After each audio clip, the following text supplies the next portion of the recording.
Hi friends, welcome to హన్షూస్ kitchen and blogs. ఈరోజు మన కిచెన్లో అలసందకాయ కర్రీ ఏ విధంగా చేయాలో చూద్దాం. ఈ కర్రీ చాలా టేస్టీగా ఉంటుంది.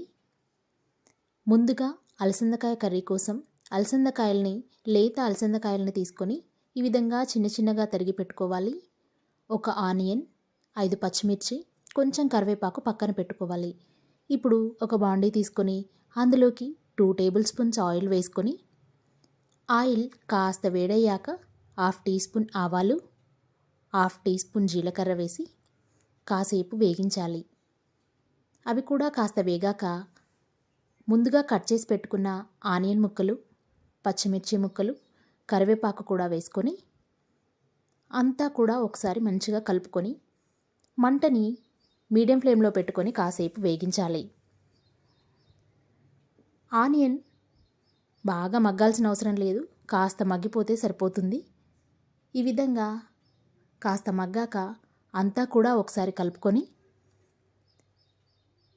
ఇందులోకి ఫ్రెష్గా చేసి పెట్టుకున్న అల్లం వెల్లుల్లి పేస్ట్ని 1/2 టీ స్పూన్ వేసుకోవాలి. ఈ కర్రీలోకి అల్లం వెల్లుల్లి పేస్ట్ చాలా బాగుంటుంది. అల్లం వెల్లుల్లి వేశాక పచ్చివాసన పోయే వరకు కాసేపు వేయించి అంతా మంచిగా కలుపుకొని అడుగంటకుండా అంతా కలిసాక ఇందులోకి 1 టీ స్పూన్ పసుపును వేసి అంతా కలుపుకోవాలి.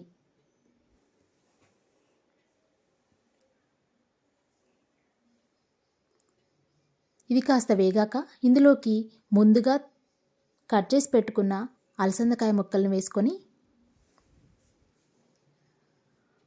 అల్లం వెల్లుల్లి పేస్ట్ ఆనియన్ మిశ్రమంతో కలిసే విధంగా అంతా బాగా కలుపుకొని మూత పెట్టి కాసేపు మగ్గించాలి. అలసందకాయలు లేతవి తీసుకుంటే చాలా తొందరగా మగ్గిపోతాయి. ఒక 5 మినిట్స్కి ఈ విధంగా కొంచెం మగ్గిపోయి అందులోకి కొంచెం వాటర్ వచ్చింది. మరి కాసేపు మగ్గిస్తే అలసందంతా కూడా కుక్ అయిపోతుంది.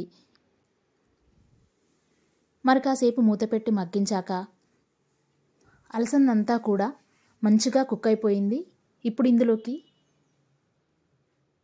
టమాటో ముక్కల్ని యాడ్ చేసుకొని 1/2 కేజీ అలసందకాయలకి 2 టమాటోలు వేస్తున్నాను నేను. టమాటో ముక్కల్ని అంతా కలిసే విధంగా కలిపి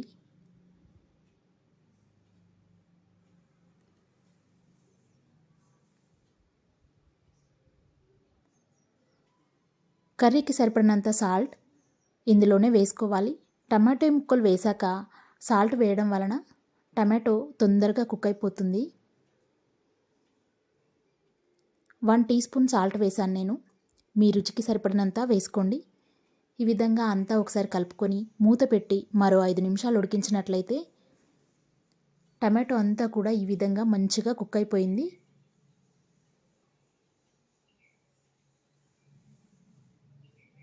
టమాటో అంతా కుక్ అయిపోయాక ఇందులోకి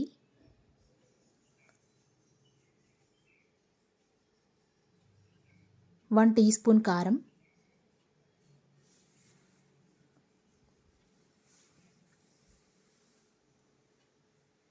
1½ టీ స్పూన్ ధనియా పౌడర్,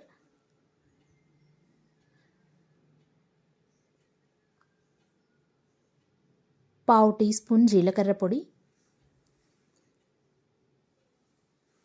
వేసుకొని అంతా కూడా బాగా కలిసే విధంగా కర్రీనంతా కూడా కలుపుకొని మరి కాసేపు మగ్గిస్తే కర్రీ రెడీ అయిపోతుంది. ఈ కర్రీ చాలా చాలా టేస్టీగా ఉంటుంది.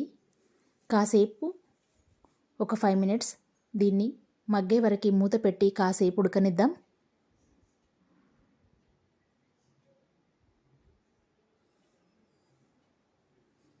ఫైవ్ మినిట్స్లో నూనె పైకి తేలి కర్రీ అంతా కూడా మంచిగా కుక్ అయిపోయింది. చూస్తుంటేనే చాలా బాగుంది కదూ.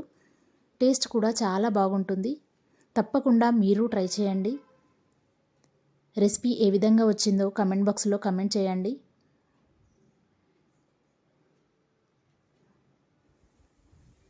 Thank you for watching. Please subscribe my channel.